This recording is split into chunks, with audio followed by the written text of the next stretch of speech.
Hello everyone, welcome to another strategy guide for GT Sport. Looking at the options for strategy on Daily Race C for this week, which is Group 4 cars at Tokyo Expressway East Outer Loop. Tyre wear set to times 17 on hard tyres and fuel set to times 3. So first thing we're going to eliminate looking at is the fuel. Times 3 fuel consumption is not going to give any of the Group 4 cars any issues whatsoever completing the race. No fuel saving required whatsoever. I did my testing in the Ford Mustang, commonly regarded as one of the worst cars for fuel consumption in Group 4, and it's easily able to do 9 laps with this the times 3 fuel consumption, so no cars are going to have any issue on fuel. Next thing we'll look at is the tyres. According to Kudos Prime, it's only hard tyres that are available, and that tyre wear set to times 17 sounds quite extreme. I thought it would be quite bad myself, but it turns out not to really be the case. Tyres do wear out a bit, but the sort of balance of burning fuel seems to keep the lap times quite stable, as you can see on the right hand side of the screen there. My drop off in lap time between laps 4 to 6 there, it's only about 4/10, and it's only on this last lap that I found the tyres, the grip on the tyres starting to drop off quite significantly. My first lap here on this non-stop run, a 2:11.6, is not really reflective of the car or the tyres. That was just more down to me not being quite in tune with the car track combination. It's not a strong track for me anyway. I don't really like the Tokyo tracks, if I'm perfectly honest, because we all know how the racing goes at the Tokyo Expressway tracks. The bumps in the wall, the 5-second penalties, people unable to give each other room despite the fact there's walls on either side. So yeah, we all know the racing can be a bit of a mess on these tracks. I don't think this week will be any exception. If you can get through the race penalty free, I think you're in for a pretty good result regardless of your pace.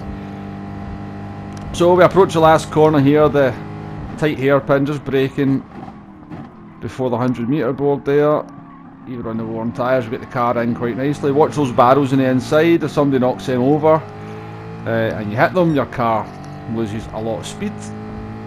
I found that out on an FIA race a few months ago, so hopefully nobody knocks them down your races. As I said, they can provide quite an obstacle. So the last lap we're going to do here is going to be a 2:11.5. As I said, my first lap there on lap 2, the 2:11.6 is not really representative. That should be well into the 10s. So only about a second drop off in lap time over the course of the non-stop, despite the high tyre wear. And it's for that reason, I will just take a wee look at it here, that the only real option is the non-stop. So just to give you a demonstration as to the loss of a pit stop, I set up a custom race here against the AI, and you can see as we come down towards the entrance to the pit lane, we're about 5 seconds in the lead. It's going to drop just a fraction under 5 seconds as we enter the pit lane. It's an Audi TT that's behind us, so as per the update, we're instantly into the pit box. New set of tyres, out we come. As we actually exit the pits, the Audi TT that was 5 seconds behind it just passes there, but because of the long blast down to the first corner and the differential and speed of the cars at the time, you lose about another 5 seconds between here and the first braking zone. So the cost of a pit stop against a non-stopper is around about 10 seconds.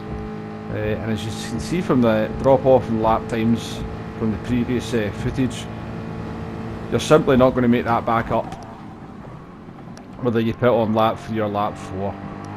I did give the one stop a try. We'll take a wee look at the lap times coming up. Here we go. This is the one stop lap times on the screen. We're doing a sort of about mid to high 210s on the non-stop.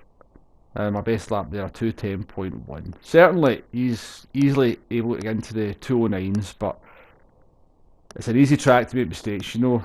Just a little clip in the wall just loses you so much momentum, so 209s possible, but certainly not enough time to make up. And as we just take a wee look at our non-stop lap times here, as you can see, we're still able to comfortably do 210s over the last 3 laps there, just dropping into the 211s for the 7th lap. So you're just not going to make up the time with new tyres and non-stop. So for this race, it's a non-stop.